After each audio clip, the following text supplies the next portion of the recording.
Vertical jigging, okay? Jigging has been around for a very long time. Jigging with metal lures is nothing new. Guys have been catching fish for decades on metal lures. The proper term is mechanical jigging. You're using a mechanical motion to move that jig through the water. Now, this vertical jigging was really developed in Asia, really high-pressured waters. You know, across Asia, it's believed that their fisheries are over 94% depleted. So Asians are pretty smart, and they come up with new and innovative ways to make things happen.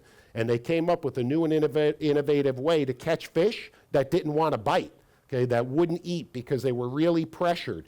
And they came up with these vertical jigs that move through the water in a really unique fashion, and they create what's called an instinct strike, where that fish has to eat that lure, not because he's hungry, but because he sees a bait escaping. And what happens when a bait is escaping? It's a reactionary strike. Okay, he's got to go after that lure, because if he doesn't, the next fish will. But there's a whole system at how, you know, to really make all of that happen. And we're going to touch on all of it. And keep in mind, there's a lot of companies out there that are producing specialized tackle specifically for vertical jigging. Rods, reels, line, and of course the jigs themselves, okay? And while we may not be able to touch on everything in great detail, I'm certainly going to try and cover it all. For starters, why don't we talk about a typical vertical jigging outfit? We've got the reel. Let's start with that. Vertical jigging is no place for blue light special tackle. Okay, that's the truth. It is not the place for a $99 reel. Okay, it's just not going to hold up. Doesn't mean that you can't go out and do it. You can be successful. If you're going to be an avid vertical jigger and you're going to do this a lot, you've got to invest in some quality tackle. You get what you pay for when it comes to fishing tackle. You need a reel that is extremely durable, something that is strong. Okay, really strong, because you're putting a tremendous amount of strain on the reel. And this is the same if it's conventional reels or spinning reels. I prefer spinning reels when it comes to vertical jigging, and I'll talk a little bit about why in a few minutes. But you certainly can be a successful jig fisherman with conventional tackle as well. In either case, you need an extremely strong reel, but it has to be lightweight. Okay, you're going to be fishing with this for a long time, you know, sometimes hours on end under your arm. So you need a really comfortable, lightweight, aluminum, titanium, you know, something that's high end, something that's light, but yet very, very strong. The drag, it's got to have a lot of drag pressure, 40 pounds, 50 pounds, 60 pounds. You'll see they're making spinning reels now that have more drag than big conventional reels. Okay, so you've got to have a lot of drag. Line capacity, you certainly want to have plenty of line capacity. You're fishing deep water sometimes, you're hooking big fish. You know, it's not the place, vertical jigging, to go out and have a reel that has 150 feet of line on it. Okay, you won't even get to the bottom, usually. So you definitely need a reel that has plenty of line capacity. Nice, big, comfortable handle, okay, on that reel. Again, regardless if it's conventional or spinning, a nice, big, comfortable handle that isn't going to rip your hand apart. You'll see a lot of times guys at vertical jig that are really avid, you know, wear gloves because they know they're grabbing this thing really hard. So you've got to find a nice, comfortable reel. A lot of drag, lightweight, super strong. Expect to pay $400 plus. Okay, this is an $800 reel. The size of the reel is going to vary depending on the outfit. It's all about a balanced setup. Okay, it's about balance. The heavier the rod, the heavier the line, the heavier the jig, the bigger the reel. Okay, the smaller the rod, the lighter the jig, the lighter the line, the lighter the reel that you can get away with. So it's about balance. We will fish everything from a 4,000 size reel, 5,000 size reels, 7,000 size reels. Again, it depends on the line that we're putting on the reel, the jig that we're going to intend to fish, the rod that it's matched to. But the important factor that I'm trying to get across here is balance. It's all about balance. It's got to be comfortable in the right reel for the right rod. Also, one other thing I want to mention when I talk about strength, this little reel, you know, this arm that sits in the reel seat, has anybody ever broken a reel right here? Okay. He's probably the only one who hasn't, right? Has anybody? A lot of us have. Okay, it's because there's a weak point right there, and there's a tremendous amount of stress that's put on that reel right there. So it's very important that you have that quality product. I can't stress that enough. The rod is the next big factor.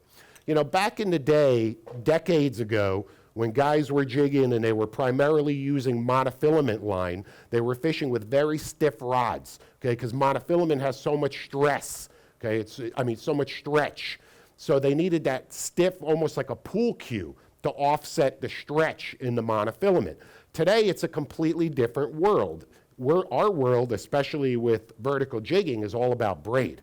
Okay, so you need a rod that is, instead of it being like a pool cue and super stiff, you need a parabolic rod. You need a rod that absorbs all of that energy, a rod that can almost bend in half like a U. Okay, that's parabolic. You need a soft tip, something medium fast that bounces up and down, but that there's plenty of bend in that rod because we're using such light tackle. This is, just weighs mere ounces. Okay, it's so light, but we're putting a tremendous amount of strain on fish because we've got a lot of drag and because our line is so strong. So we need a rod that can absorb all of that energy. So parabolic rods are really important when it comes to jig fishing. You don't want a long rod. 6 foot, 6.5 at the very most is all you need for a spinner or a conventional rod when you're vertical jigging. The guides are very, very important because, again, we're putting a tremendous amount of strain on these guides with this braided line. And if you have cheap, weak guides, it will destroy the guides and destroy the line. And then you'll have what we call premature line failure. You're hooked up to a fish and pop. Anybody ever lose a fish? Whoever's not raising their hand is lying. Okay, we all have lost fish. So to avoid that, again, it's all in the details. SIC guides, there's a lot of good quality products out there. Obviously, if you're going to get your rods made here at Chaos, which I highly recommend, okay, these guys will walk you through the right guide options. You can go titanium guides that are really lightweight, but it's super important to have the right guides on the rod. The spacing of the guides is also very important. You can see that vertical jigging rods are relatively thin for their strength. This isn't a big, thick pool cue, but you can beat up a 50 to 80 pound yellowfin tuna on this rod. You can beat up a 50 to 60 pound amberjack on this rod. It is super strong. The rod is composed, a lot of vertical jigging rods are composed of composite materials, graphite and fiberglass or graphite and carbon fiber, depending on what particular rod you're going to purchase. But most of them are composite to offer the balance of strength and lightweight and sensitivity. So again, if you're going to put together a vertical jigging outfit, while you certainly can take this rod and go fish for sailfish with a live bait or go fish for snook or do whatever it is that you want to do, a specific rod and reel outfit that's designed for vertical jigging is designed for vertical jigging. Okay, and while you can use it across other platforms, it's designed specifically for vertical jigging. So basically what I'm saying is you can buy an outfit like this and use it across the board, but do not attempt to take your typical 7 foot, 15 to 30 pound class spinning rod that you fish for snook off of an inlet with, whatever reel and go out there and think that that's going to be the right vertical jigging outfit because it's not. Okay, so it's really, really specialized tackle. The rods also, unlike typical rods that are rated for line or, sometimes you'll see, of course, rods that say 1/2 ounce to 2 ounce. Jigging rods are rated by grams. They're rated by the size of the vertical jig. All vertical jigs are rated by grams, not by ounces. And we'll talk more about that when we get into the jigs. Another important factor on the rod is it has to be equally as strong. If you've got a good quality reel that can withstand all of that tension and you got a piece of crap rod, what's going to happen? You're going to bust the rod, right? Okay, so it's balance. Remember what I said. If you're going to put the money in the reel, you got to put the money in the rod and get a good quality matching product. Relatively affordable. $299, $249, $349, of course, depending on the specific rod and the components that are on the rod. But super important, reel seat has to be strong as well. A lot of tension being put on this reel seat. Cushions, the foregrips and the back grip here. Remember that, especially with a spinning rod, this is under your arm. The entire time I'm jigging with this under my arm. Okay, so I need something that's long and comfortable. And a lot of times you'll see jigging rods where they have a split blank, where there's the blank in the middle and the cushion in the back. blank in the middle, cushion right here. You guys know what I'm talking about? The reason that they do that is because that blank that does not have cushion slips on your clothes really easy. So it's easy to work that rod in and out from under your arm because it slides really easy. And it's a comfort factor is really what it is. Is it necessary? No, but that's why they're designed that way.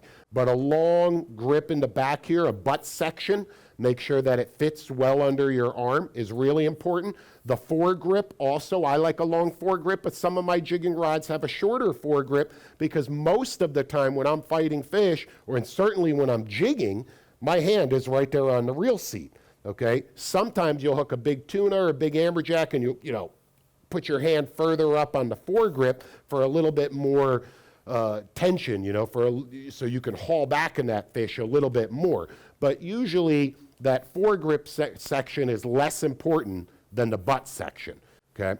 You can have a gimbal on it or not. Some guys like to have a gimbal. This way it sits in the rod holder real well, and you can take it, you know, when you're obviously in a rod holder when you're not fishing, and then when you are fishing and you hook a big fish, you could put it in a rod belt if you want.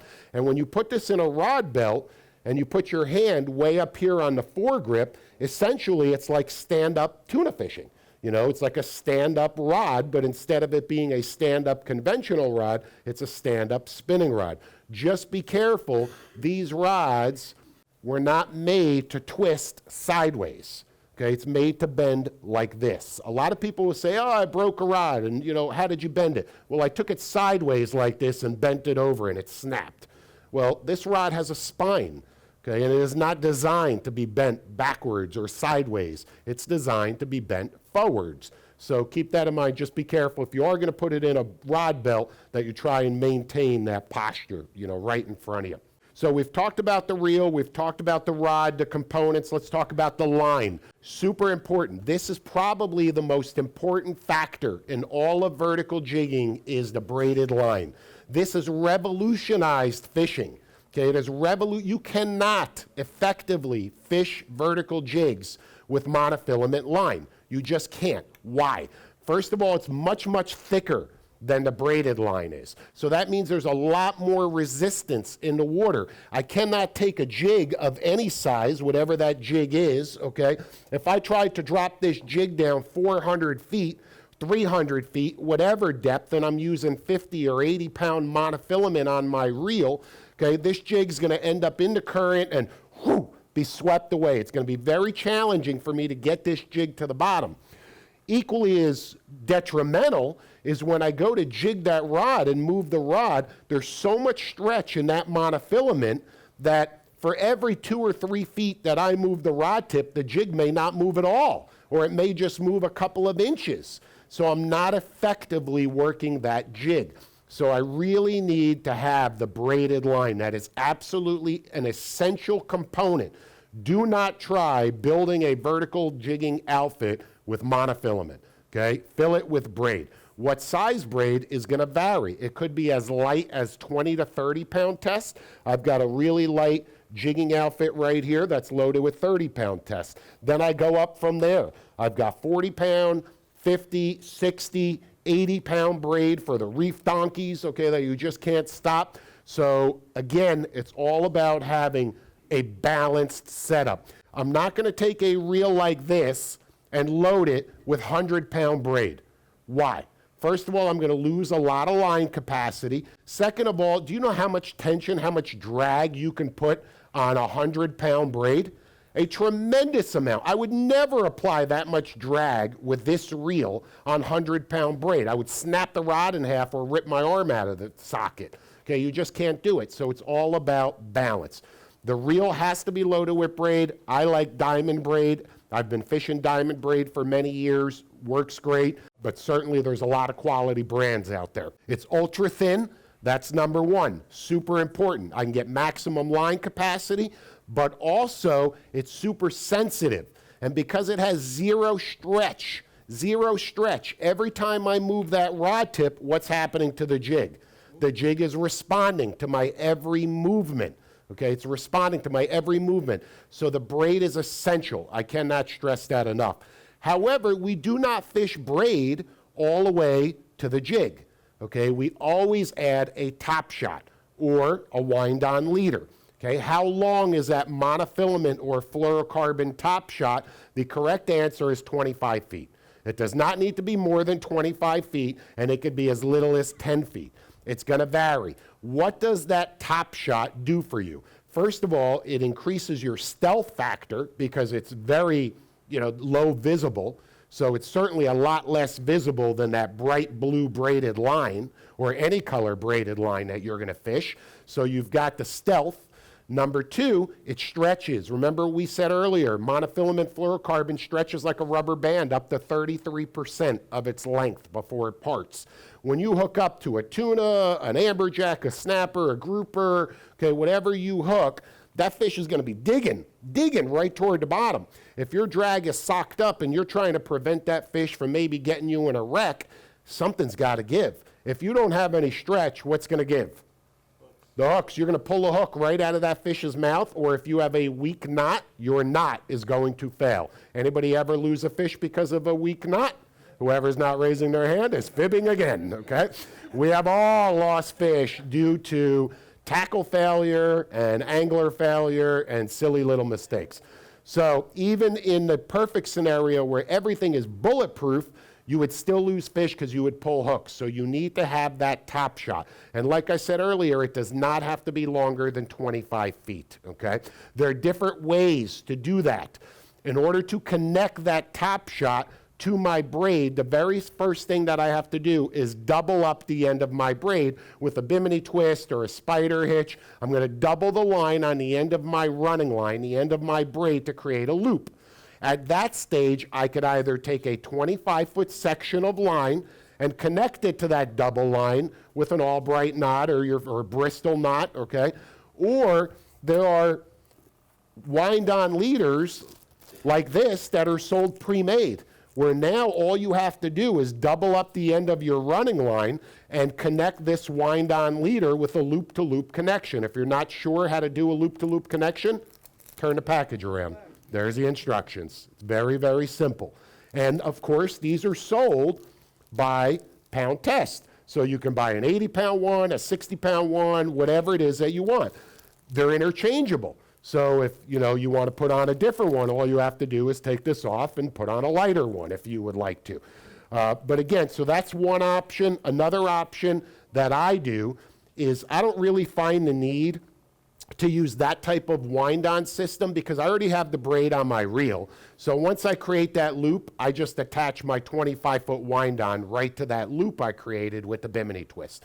I have the least amount of connections. There's no swivels. It's smooth. It's stealthy. It's easy. Okay, but it's got to be done right.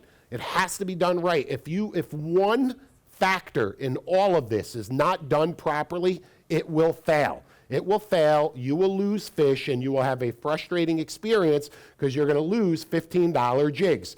All of the connections need to be perfect, but because you're reeling that 25-foot section onto the reel, you can't have any swivels or anything that's going to come through your rod tip, okay, or through your guide, so it's a very streamlined presentation. Also, what's good about the 25-foot section is if you hook up on a fish, you bring that fish up. I don't know about you guys, but every time I catch a fish, I'm constantly running my fingers down the leader, right, to feel for any chafes or abrasions. If it's abraded or chafed, just cut a piece off. Cut 2 feet off and tie the jig back on. That simple. So you've got plenty of leader material to do that, okay? Balance. Let me mention this one more time. How strong should that leader be based on the line? Well, in this particular case, this is the lightest jigging outfit that I will use right here. It's like a size 4,000 reel. It's loaded with 30-pound braid, has a 40-pound top shot right on top of it. I use this for blackfin tunas, use this for small jacks, like the lesser amberjacks and the almacos, snappers, groupers, really light stuff right here. Then I go up and I'll have 50-pound braid with a 60-pound leader, 80-pound braid with a 100-pound leader, tuna, amberjacks, okay? So obviously, again, it's balance. You don't want to fish 30-pound braid with a 100-pound leader, right? That doesn't make sense. There's really very few scenarios where you're going to have a reel loaded with 30-pound braid and you're going to need 100-pound leader. And if you're going to say to me, well, I don't want to get broken off on the wreck, well, guess what? With the 30-pound line and that light outfit, you're not stopping that fish. I don't care what leader you have on there. You're not stopping him. He's going to get you, rocked up. He's going to get you in the wreck. So keep that in mind, balance.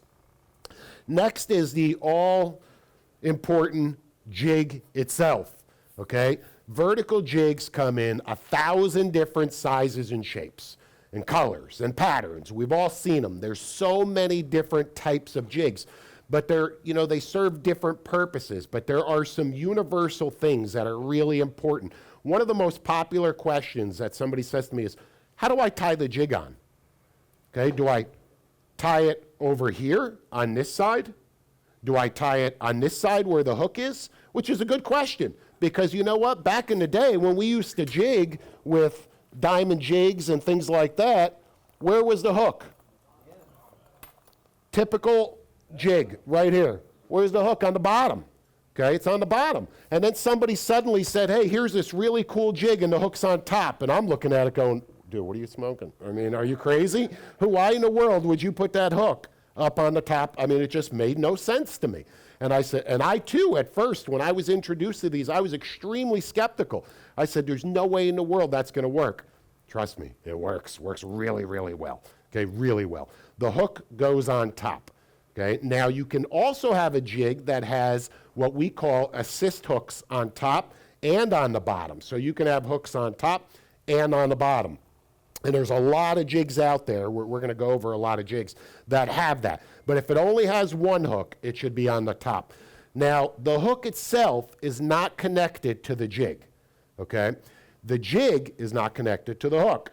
At the end of all of this is a welded ring, is a small little welded ring, okay? My leader is tied to this welded ring. On this welded ring is where the hook sits, right to the welded ring. When I hook a fish and I apply tension, I'm now fighting that fish straight and the jig is down here.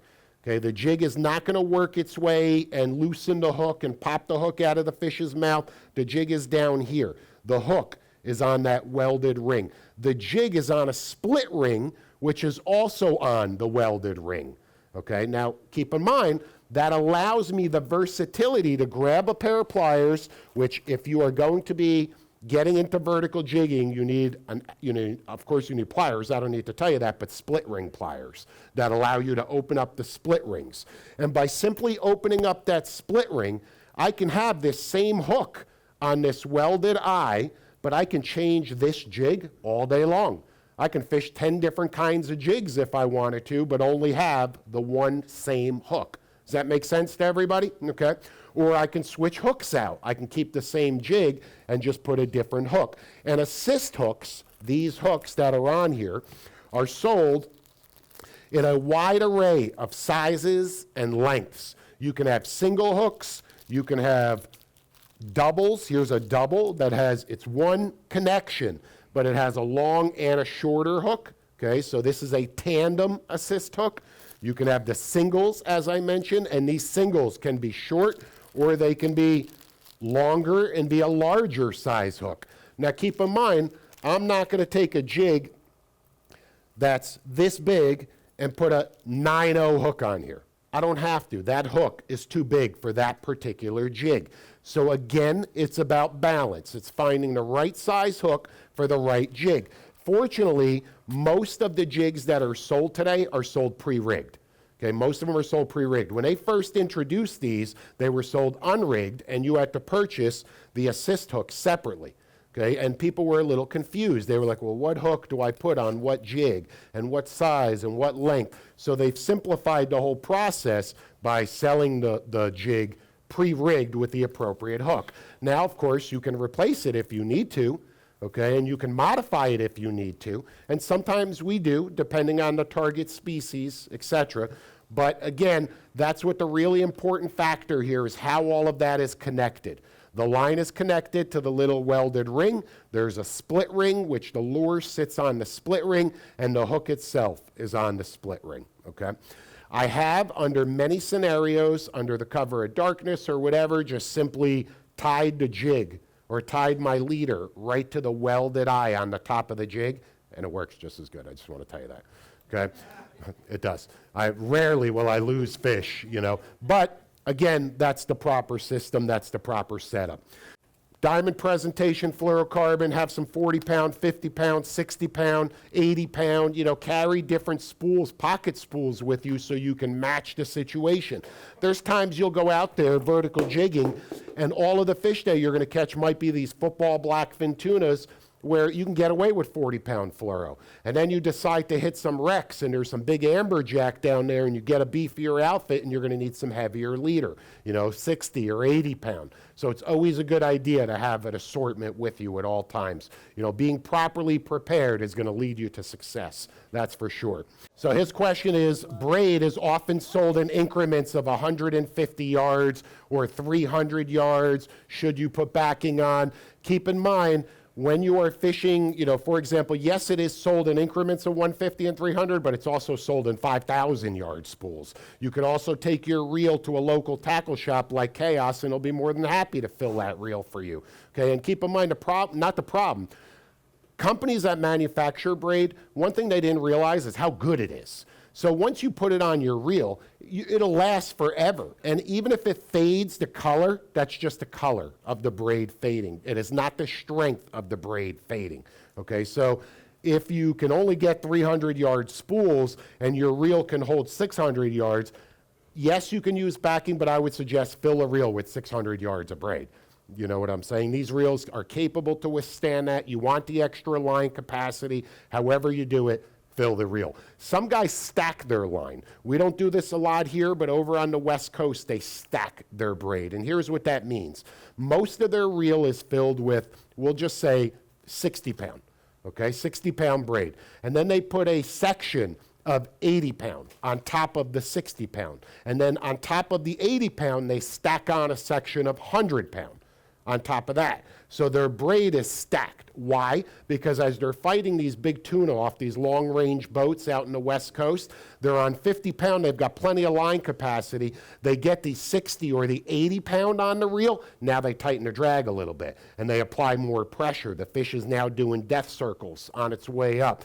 They get that 80 or 100-pound, the next class of line, a few wraps of it on the reel, they tighten the drag some more, and now they end the fish, and that's how they kill those 200-300-pound big giant yellowfins by stacking their line. Not necessary, certainly nothing that we need to worry about here, but it is an option, okay?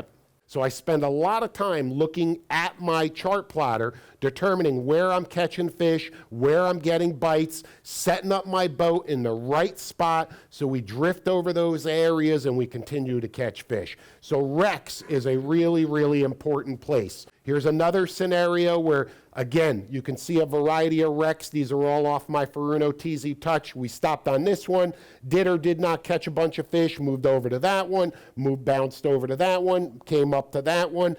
But again, really focusing our efforts really heavily on structure, because bait associates with structure, and bottom fish, every fish associates with structure. Here's another scenario right here where there were a couple of wrecks and we were just drifting by them over and over in every pass catching fish. Sometimes the fish will be on the down current side, sometimes on the up current side. We were drifting from south to north on this particular day. Sometimes they're off to the side of it. So don't be afraid when you're fishing a wreck, okay?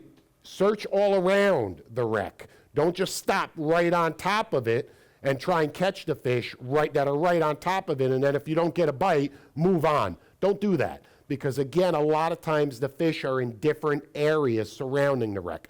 Now I'm going to show you something, and you are the first group of people to see some new technology that is about to be introduced, okay? This is really cool stuff that is going to allow you to see the bottom like you have never seen it before. This is 3D sonar. You see all of those little dots? Those are fish, okay? So now you can look at a machine, not your typical sonar that you're looking at 2D and you see a hump. You don't know what's going on. All you see is a big red hump on your sonar and a bunch of scratches all around it. Now I can look at a wreck and I can say, you know what? I can clearly see where all those fish are. They're over here on the high point. They're over here on the edges of it.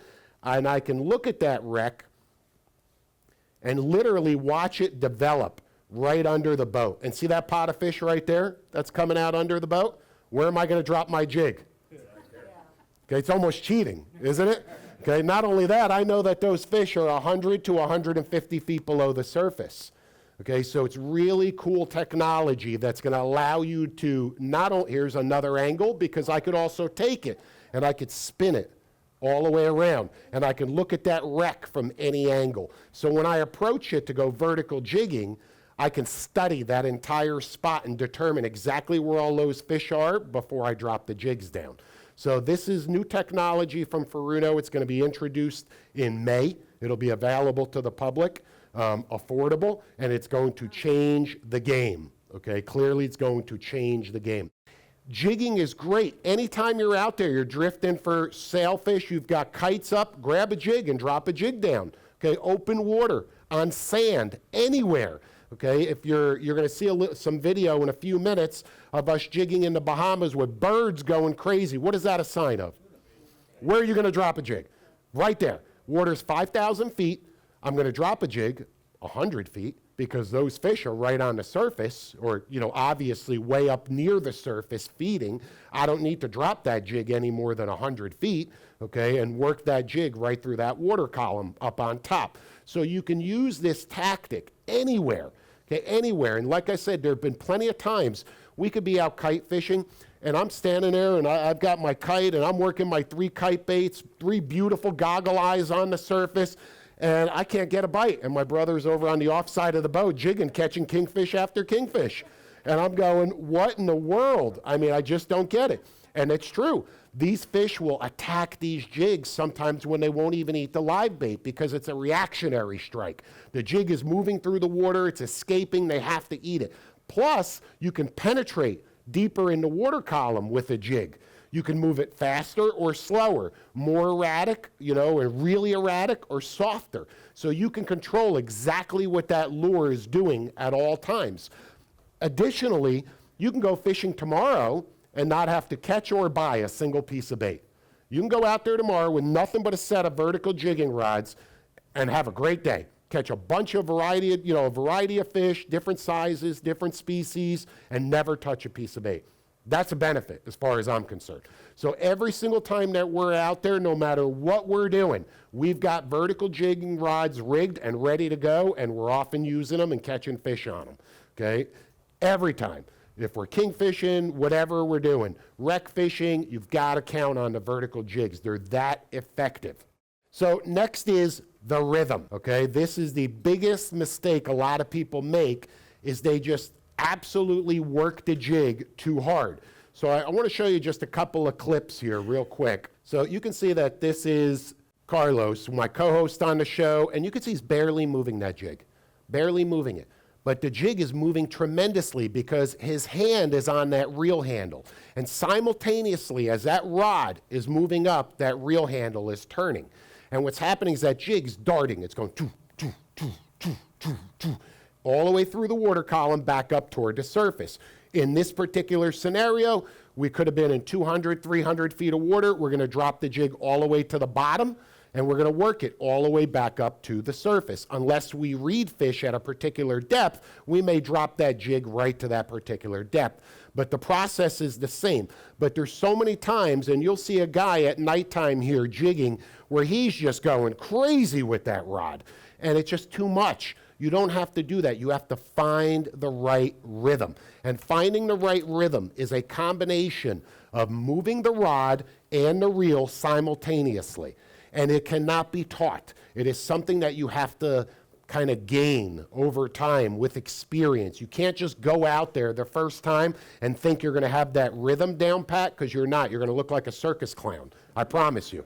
Okay, it's not about killing yourself and sweeping that rod 5 or 6 feet. If you don't find the right rhythm, what happens is you start to use muscles that you don't use on a regular basis, okay? That's the truth. And when you start to use muscles that you don't use on a regular basis, it could get pretty sore pretty quick. But if you find that comfortable rhythm, okay, where you're just barely, like he's doing. See that rod tip just barely moving like that? See, just that rod is like moving 12 inches. That's it. You don't have to move it a lot. You have to keep the jig moving.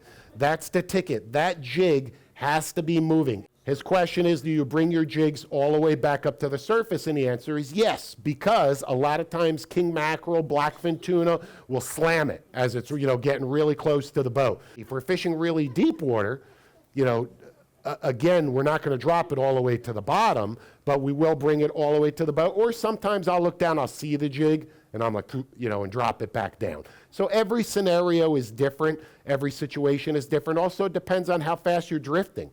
Because if you're drifting really fast, jigging could be problematic. Because you're fighting a current, you now have to fish with heavier tackle, heavier jigs, just to get that jig to penetrate the water column. And sometimes, you can only do that 3 or 4 times, and you don't drop your jig down 300 feet because you're never even getting to the bottom anyway. Or by the time you get 300 feet down, you have 800 feet of line out. So there's a lot of different scenarios, and it's all about feeling out what's going on that particular day and doing the right thing. The drop is just free spool, but pay attention because they will eat these jigs on the drop a lot. So what you do is you're opening the bail. Okay, I open the bail, I've got my finger on the line, I'm feeding it out or just watching it and letting it go out in my palm, but I'm paying attention. Suddenly, line stops coming off the reel. But I'm going, wait a minute, I'm in 350 feet of water, I only have 100 feet of line out. Okay, what happened? Fish came up, grabbed the jig, and is swimming up toward the surface, right? That's why lines stop coming off the reel. Lock it up and reel like crazy because you got them, baby. Okay, so absolutely, they will eat the jig on the way down, so pay attention. The first thing I do when I approach a wreck is I stop right on top of the wreck and I stop the boat. Okay, I grab all our tackle, I get, do whatever we need to do to get everything rigged up. If anything, and I just sit there and I stare at that chart plotter and I determine my drift. Am I going north? Am I going south? Am I going east? Am I going west? Sometimes it's obvious. The wind's blowing 20 from the south. I'm going to be going north. On the contrary, other times you go in an opposite direction than you think because the current's stronger than the wind. Okay, so there's a lot of different scenarios, but the first thing that I do is determine exactly what that movement is. Then I will move the boat and position the boat and stop at the right position. In other words, if the wreck is here, okay, and I know I'm going to be drifting north, well, I'm going to stop down here below the wreck because I want to fish the up current side. I want to make sure that I'm going to be fishing the down current side. And I know if I stop right on top of the wreck and I drop my jig and the current is at 2 or 3 knots, the jig may never even end up anywhere near the wreck.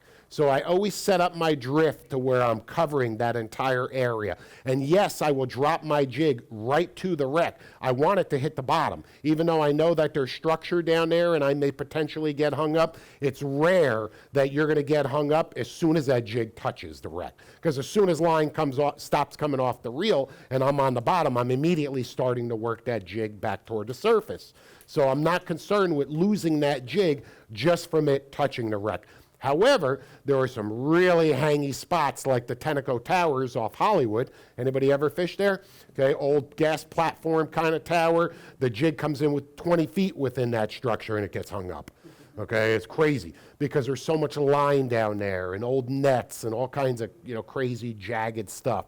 So depends on the piece of structure as well. And usually just because you see that wreck on your sounder, when you drop that jig, remember that sounder is a big cone. It may not be, believe it or not, directly underneath you. It may be right there, but you still see it on your machine. It's not like that 3D stuff that we just, we're looking at. So keep that in mind. You've got to understand what's going on around you, and you have to adjust accordingly, and you've got to pay attention. But on the contrary, if I'm in 300 feet of water and I'm looking for snapper or grouper and I want to jig those fish, does my jig need to hit the bottom? Absolutely. And you know what? I may only reel it up a third of the way and then drop it back down. Reel it up a third of the way, drop it back down, and keep working that lower third of the water column. Okay, if I'm specifically targeting those bottom fish and I don't want anything to do with pelagics or there are no pelagics around. So pay attention to what's going on, and adjust accordingly. This particular case, you could see the birds going crazy there, bunch of blackfin tunas. Later at night, we caught some bigger yellowfins, but at this point, right in the afternoon and the evening, it was just absolutely ridiculous jigging for the tunas. I mean, we were just throwing them over the side, flipping them over the rail. You could not catch them. Okay, and it didn't require a single piece of bait. It didn't require any live bait or anything. You just drop these jigs down and caught skipjack right there, you know, mixed in with the blackfins. Okay, super effective tactic here in the Bahamas, in the Gulf, all the way up and down the East Coast, everywhere. That's the awesome part about vertical jigging, is how versatile it really is. Nighttime.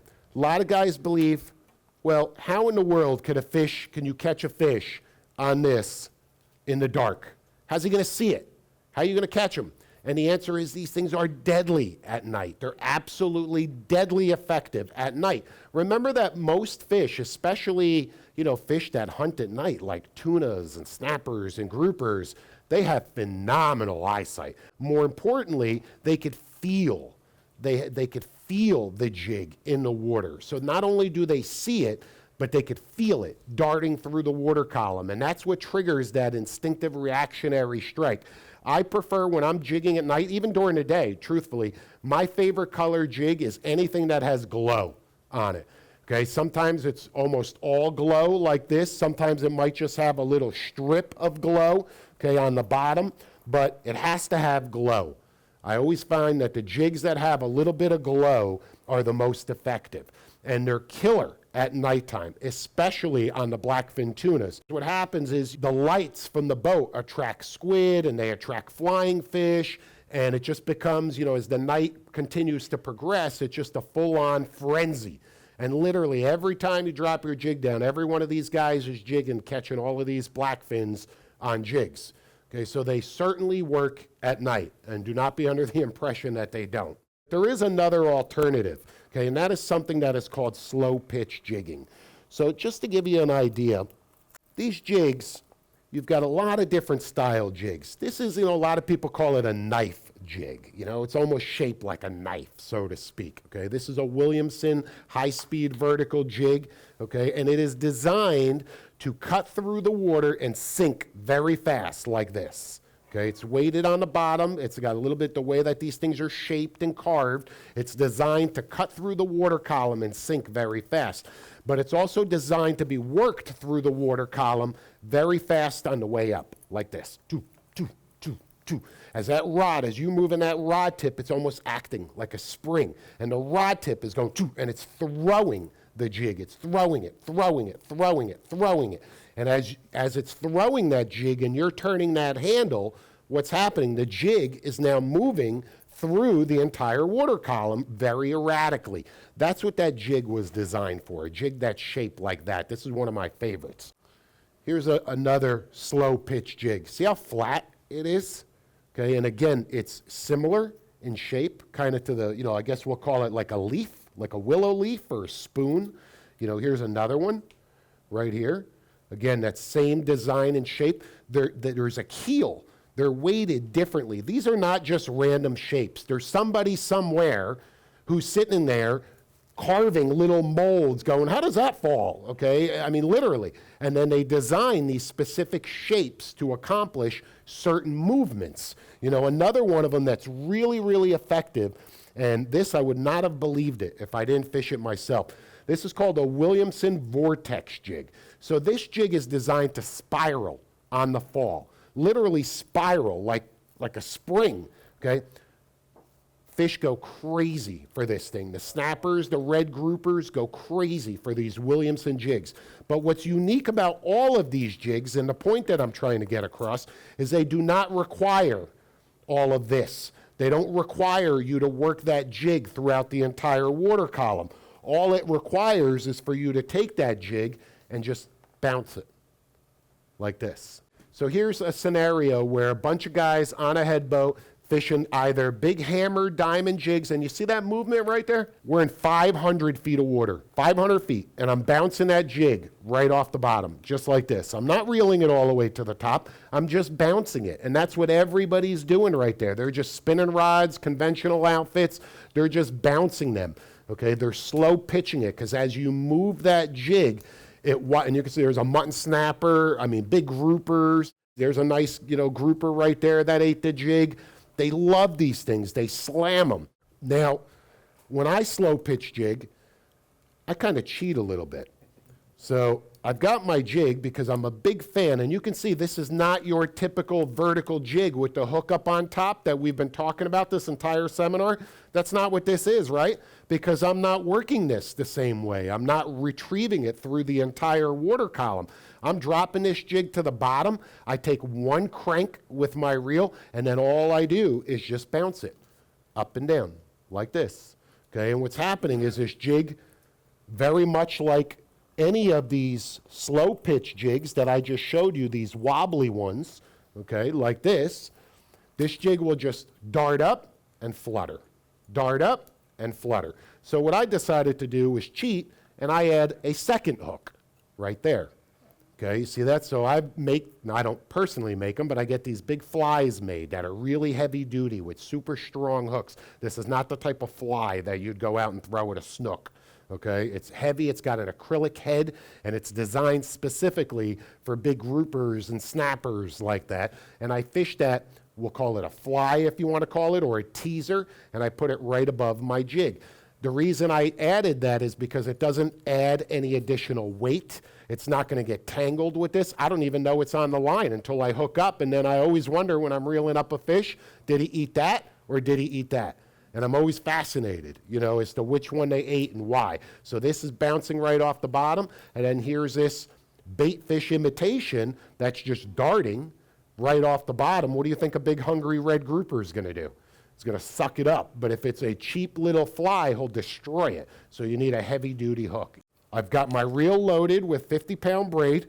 Then I've got a 25-foot top shot on top of my braid. However, then I have a swivel because my leader right here is 80 pound. Why? Because this is going to be fished right on the bottom.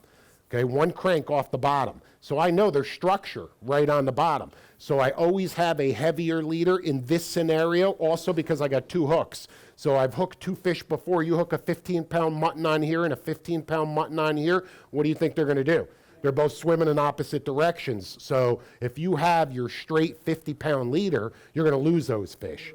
You do not need the swivels with the vertical jigs. This is a different presentation. This is not vertical jigging. I'm simply pointing out that there are other ways to jig that are extremely effective that are also a lot less strenuous. Okay, but also you have to have the right jigs. This is a vertical presentation where I'm trying to bounce that jig straight up and down off the bottom. So I've got to have a heavy enough jig where I can do that, especially in 500 feet of water. This jig's 10 ounces. Yes, 10 ounces. And this, truthfully, there's some really fancy jigs out there that cost, I don't know, 15, 20 bucks, 25 bucks that are really, really effective and that will catch a lot of fish. $1.62. I hope Marshall, who's standing right there, doesn't kill me for this. Okay, $1.62. Okay, for this jig from China, truthfully. Okay, a guy who runs a boat buys them by the hundreds, and all we do is switch out the hooks. Okay, and for this type of presentation, it's absolutely deadly. It's killer. So rod choice for the slow pitch, I don't want to spend too much time on this because I really want to get into all these cool jigs and when to use what. But in this particular scenario, it's a completely different ball game because now what I'm trying to do is bounce this jig up and down. So if I have a 6-foot rod, okay, every time I go like this, that distance is shorter than if I have an 8-foot rod, right? So I want that leverage, so I use an 8-foot rod. So I'm sweeping the rod like this and moving the jig 4 or 5 feet. And 9 times out of 10, you'll lift this up, and as you're dropping, you'll feel, bam, eats it on the way down as it flutters down. So I like the longer rod, plus on a head boat. I do this a lot, long range on head boats, and it's easier to cast away from the boat. It's easier to hold your line and your fish out away from the boat if he decides to go under the boat. So there's a lot of benefits to the longer rod in that scenario, okay? But again, not a vertical jigging rod, okay? Just a different method of jigging that's been around for a very long time that is extremely effective. I don't like treble hooks when I'm jigging at all at any time because number one, a treble hook is also much more prone to get hung up in the bottom, okay, than a single hook is. It's also much harder to deal with that fish itself up in the boat. He's got a big treble stuck in his mouth. Sometimes treble hooks too, a fish will grab a treble hook and he'll get one hook up here and one hook down here, and literally by just his opening and closing of the mouth, he'll rip the treble hook right out of his mouth. So we have found that single hooks are far more effective in this scenario and of course in vertical jigging than the treble hooks. And somebody had asked me a question earlier about circle hooks. This is not the time and the place for circle hooks, okay? Because in order for a circle hook to be effective, the fish must swim in the opposite direction. That hook has to turn in the corner of its mouth, and it catches them in the corner of its mouth. That's not what we're doing here. We're moving that jig through the water fast. The fish comes up, he slams it. As soon as you feel that, you're setting that hook. You're not gonna, you're vertical jigging. If you feel a bite, you're not gonna go, oh, wait, okay, now. You're not gonna do that. You're just, I got him instantly. So, not the place for circle hooks. Let's talk a little bit more about jigs.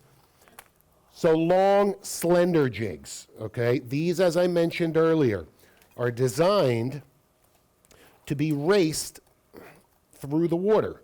And I do want to tell you that I don't really care, if companies like this or not, but the truth of the matter is a lot of jigs from different companies are made in the same factory. They're just packaged differently, okay? I mean, that's the truth of the matter, okay? So just keep that in mind, that sometimes you can buy an $8 jig, or you can buy the exact same jig in a different package for $18. So pay close attention to the shape of the jig because that's going to determine its action. As I mentioned earlier, this is not random design. This one has a flat side. It's completely flat, but this side, it's rounded.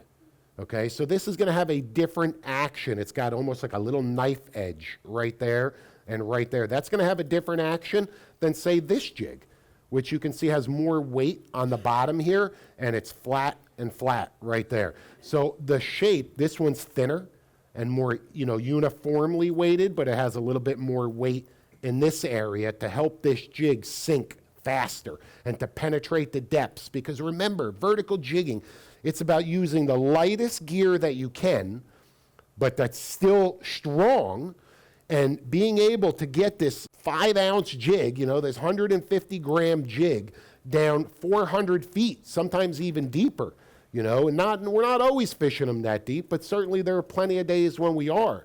So you really need that whole specialized setup, and you need to specialize jigs. So these longer knife-type, high-speed vertical jigs, these are not designed to flutter. They're designed to fall straight, okay, to penetrate the depths as quickly as possible, and then you work them back up to the surface. Work them back up. Okay, you find that rhythm.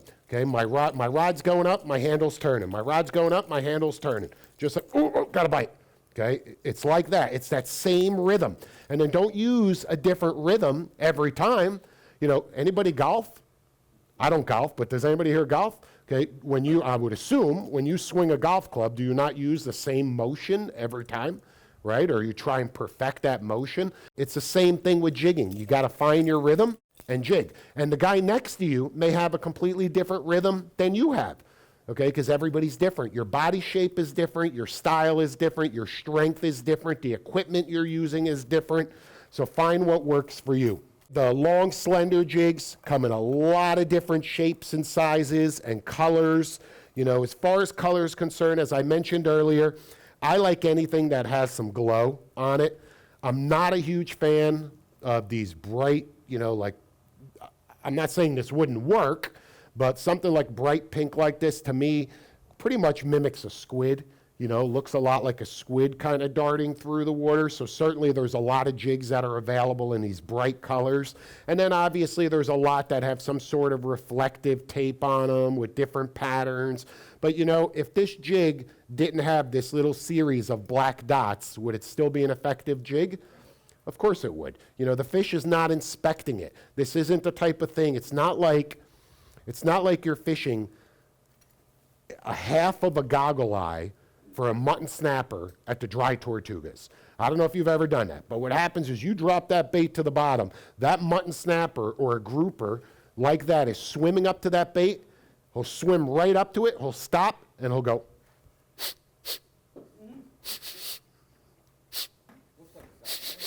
And he'll smell it, he'll look at it, he'll swim around this side, he'll swim over here, and he'll literally inspect it, and then he'll go, boop, and he'll swallow it, okay?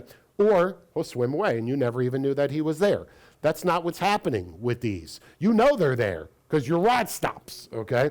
So you know they're there, and it's that reactionary strike when they slam it. Then there's a lot of jigs that are like the ones I just showed you, but a little bit smaller. And you know, if somebody said to me, and somebody say to me, Mike, what is your absolute all-time favorite, most productive jig? Mike, what's your all-time favorite? You know, thanks for asking. I never really appreciate that. This one, right here. It's a little Williamson jig, okay? It's a benthos, it's 100 grams, it's small, it's light, it's very easy to fish, it penetrates the depths really well. I've caught more fish on this one particular jig than probably any other, than all of my other vertical jigs combined.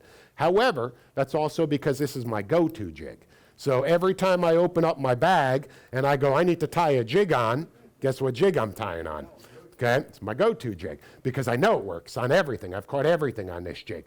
Now, if I lose the 5 that I have in there right now, then I'm going to go, okay, now what else am I going to use? But this is it for me. It's this Williamson benthos, 100 grams, not the 150 gram size, this one. Okay, but again, it has to be balanced on the right rod, the right outfit. Then, you know, we touched on jigs that have wire and some cable, you know, on the hook to prevent cutoffs. Here's, you know, 2 examples of 2 different jigs that have some cable leaders right there on the hooks. Great option, obviously, if you know that you're targeting kingfish and maybe there's some wahoo around, not a bad idea. It's a mid-sized jig, certainly mimics, you know, a goggle eye or a pilchard or any type of bait fish moving through the water. Here's one, you know, that's purple, that looks like a little juvenile bonita or baby blackfin tuna, you know, darting through the water. Another great option. You've got these jigs that look like, you know, almost like a herring, like a scaled sardine. Okay, these are from Williamson as well. They're a little bit more finished. You know, they have gills, they have these fancy eyes, you know, really looks like a fish, you know what I mean? And yeah, looks like a fish to the fisherman, okay? Is this going to be the most productive jig because it looks like a fish to the fisherman? You know, we just ran an article in our new issue on, you know, have companies taken it too far? Have they taken the mimicry too far? And one perfect example that's completely unrelated to everything that we're talking about, but I think most of you guys will be able to relate with me, is a DOA shrimp. You guys know what that DOA shrimp was, you know, is, what it looks like? Doesn't even really look like a shrimp. It's just kind of bent like a shrimp, and it has 8 little legs, okay? It's got no tentacles, and 2 black beady plastic eyes that usually come off, okay? And it's just this shape. And then you have other products from like Live Target that look so real, you're about to dip them in cocktail sauce, right? I mean, they're just amazingly real. I mean, it's like, wow, which one is the real, you know, it's just perfect. It's a perfect imitation of a live shrimp. You know which one of those lures catches more fish by far? DOA. Got to tell you, by far, okay? You couldn't. Because it's the one that gets used the most. Well, it's the one that gets used the most because it's the one that catches the most, okay? It's got the right action, and it's the silhouette. Fish see silhouettes. That's what they see, okay? They see silhouettes. There's a lot happening down there. What does that look like, okay? You don't see no eyes on there. You don't see any fins on there. You don't see anything, nothing. And this is one of the deadliest, most effective lures of all time. All the way back to when I was that little kid's age, sitting over there, I used to jig tunas up in the Northeast with hammer diamond jigs. And they've been in my arsenal for decades. And we catch so many fish with these things, but yet it doesn't look anything like this. Okay, it doesn't look anything like a real fish, but it's the action. It's the movement, it's the vibration. And keep in mind, the more that you use a jig and the more fish that you catch on that jig, the better that jig's gonna be. His question is, what dictates the gram size? You know, what dictates the size of the jig?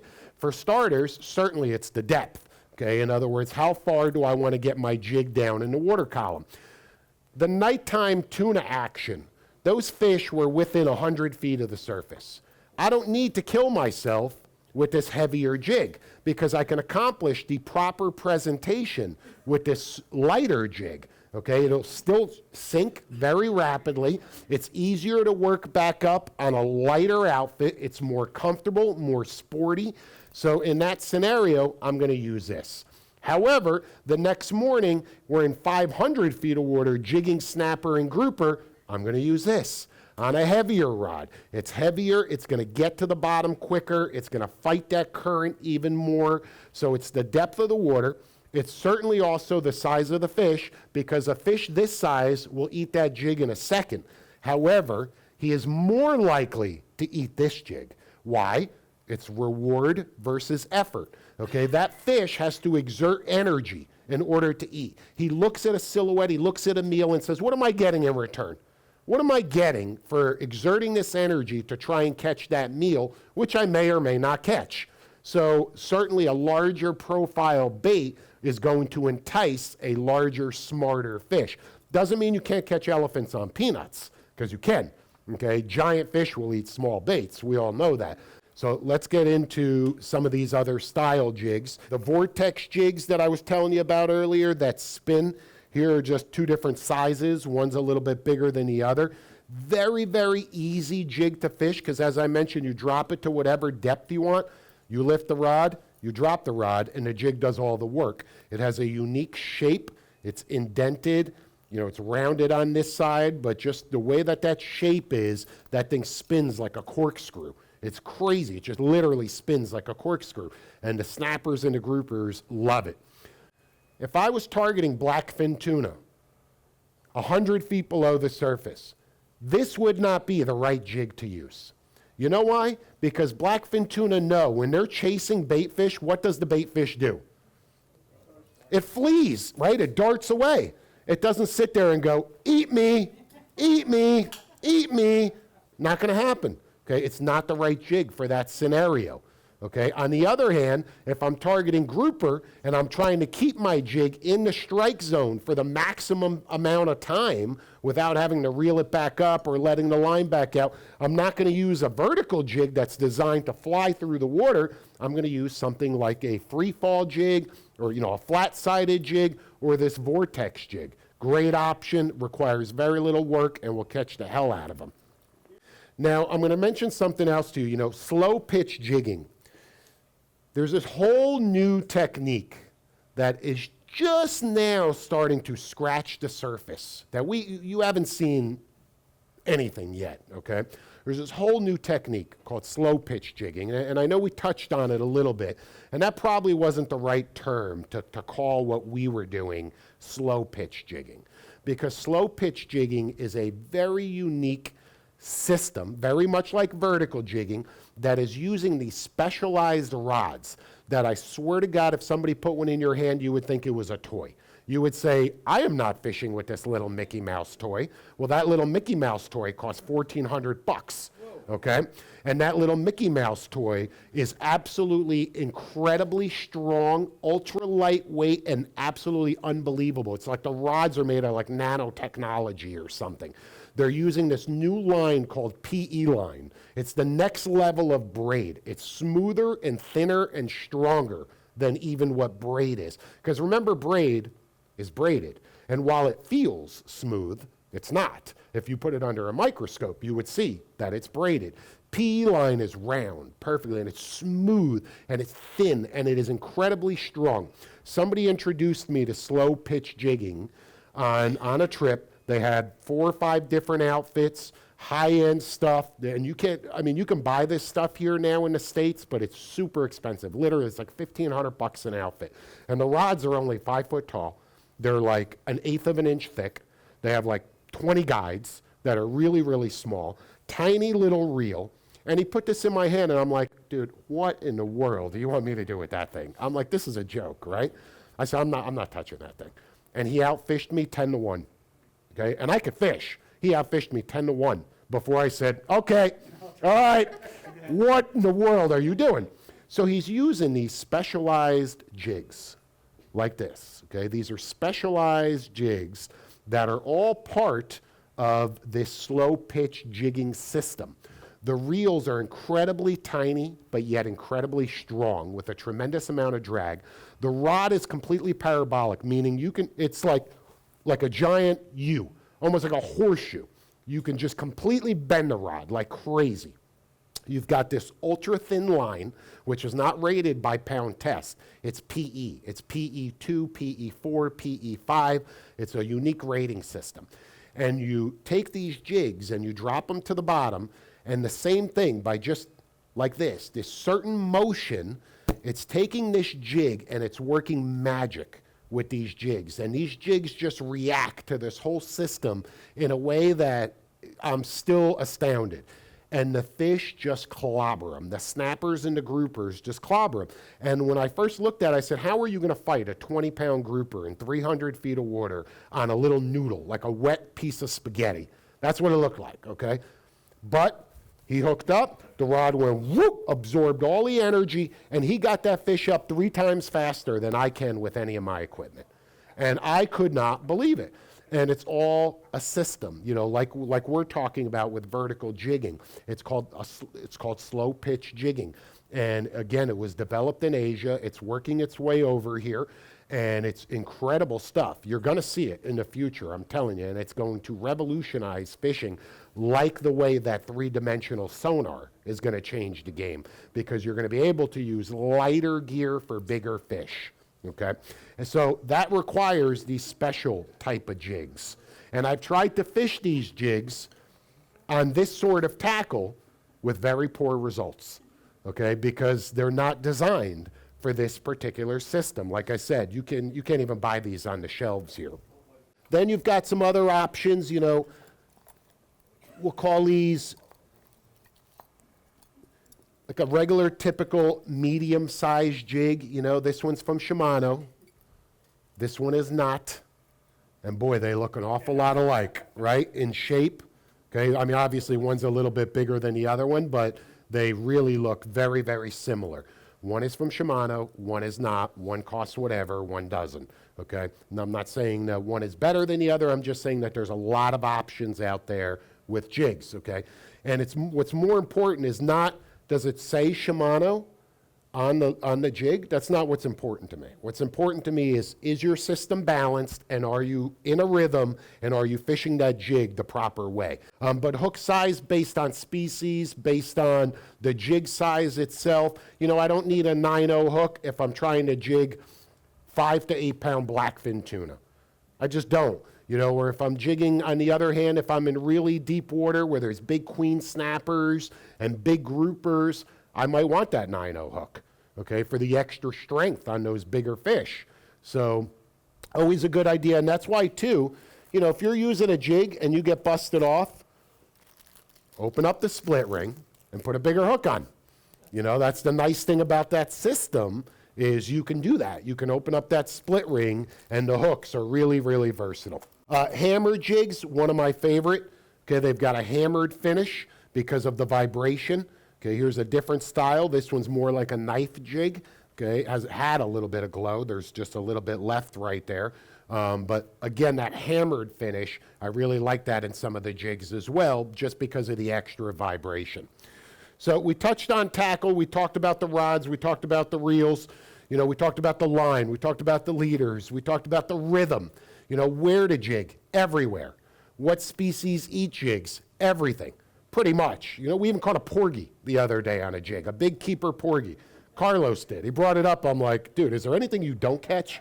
I mean, literally, first time we've ever caught a porgy on a jig. But it just goes to show that even, you know, bottom fish that don't necessarily eat bait fish, that are primarily crustacean feeders, you know, shrimp, crabs, shellfish, you know, etc., when the opportunity presents itself, they'll still eat a bait fish. Obviously, they will. So that jig can catch anything.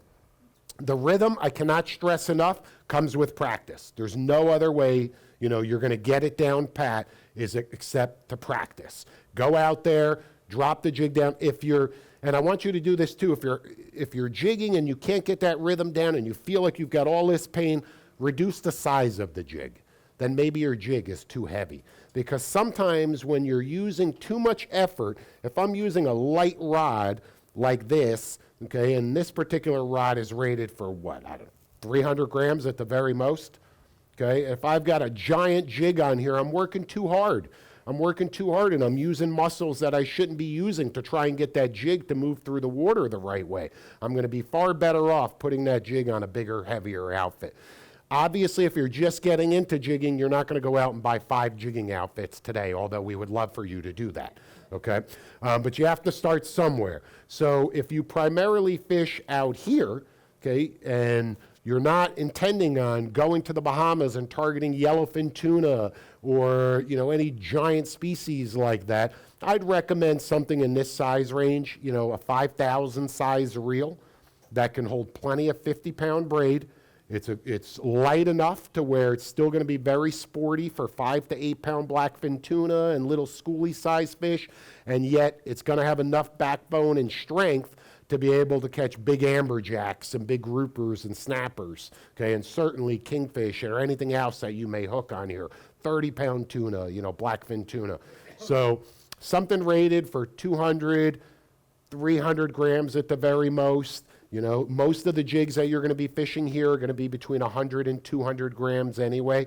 It's rare that you're going to need a jig that's, if you need a jig that's more than 200 grams, there's a lot of current or you're fishing really deep water, okay? Good to have them, obviously, but as a beginner setup, that's not what I would recommend. I'd recommend something on the lighter side. This way you can get that rhythm down pat, you can get comfortable with it, you can catch fish with it, and learn and see that this is a super technique that absolutely has to be in your arsenal. I'm not saying every day you're going to go out and be a vertical jigger, but you better bet that this rod is in a rod holder every day. My CV does not leave the dock without 2 jigging outfits sitting in rod holders. And many a days, these have saved us. Because you know what? You go bottom fishing, you go deep dropping, you go sword fishing, you go do whatever it is that you're going to do. And for whatever reason, plan A didn't come together, which happens. Yes? Okay? Instead of calling it quits and being frustrated and going home, go stop on a few wrecks and grab a few jigging rods, 1, 2, whatever, and spend some time jigging. And you know what? That episode could change that entire day. Bottle of Florida sport fishing seasoning, okay? First person that raises their hand that tells me, what is the most popular species in all of South Florida that you are going to catch on a vertical jig? Sir, boom, bonita. That is 100% correct. You will catch 10 bonita to every 1 anything else on vertical jigs. Bonitas are extremely aggressive and they will absolutely slam these jigs. But you know what? While they suck on the dinner table, they are super fun to catch. If you don't like catching bonita, then you don't like fishing, okay? Honestly, then you shouldn't be fishing because you know what? It's a great game fish. They get to be close to 20 pounds. They will give you a workout. I mean, they will bust your rump, right? I mean, they're aggressive. You can catch one after the other. They're great bait for everything from swordfish strips that we make, you know, chunks for snapper, chum, shark bait, anything. Bonita is absolutely outstanding bait for a wide variety of species. So there is a benefit, of course, to the bonita. Okay, plus you could sell them to local bait shops will buy them. I mean, there's a lot of benefits to bonitas. But I'm telling you, they're super fun to catch, and this is the best way to catch them because it doesn't require any bait, doesn't require much more, it doesn't require anything more than this outfit right here. Okay, you're rarely going to get busted off or cut off from a bonita. Just check your line. And they're a great species to allow you to perfect your technique, to perfect your skills, to advance and say, okay, you know, now I'm ready to step it up a little bit. Maybe I should do this or, you know, maybe get another outfit or whatever it may be. Because sometimes, you know, having even 2 outfits is a big benefit. You know, you get on a hot bite and you lose a fish. By the time it takes you to re-rig and do all of this stuff, I'll grab my other rod. I got another fish in the boat. You're still rigging. So there are big benefits to having, you know, of course, more than 1 outfit. But don't discount those bonitas. Great fish on the vertical jigs, a ton of fun to catch. Kids, anglers of all ages, and that's where it all starts. You know, like I said, really gives you a great opportunity to hone your skills. So I can't stress it enough. Get out there. If you're not already jigging, do it. Add it to your arsenal, and I promise you, at the end of the day, at the end of the season, at the end of the year, you're going to look back and go, thank God I had that jigging rod on the boat. Okay? Plus, it's fun watching people. Okay, it really is. They have a blast because you can take somebody who's an inexperienced angler, you can put a jigging rod in their hand, stop the boat on top of a wreck, and just give them a couple quick lessons and just say, hey, just keep the thing moving through the water. They're not, they're not going to be an expert, but they don't have to be an expert to catch fish. They don't have to be an expert to catch fish. All they have to do is keep it moving. Okay, that's it. They don't have to set the hook. They don't have to do anything. And that's going to just make it an all-around better experience for everybody. So thank you again for, we really appreciate you coming to the seminar.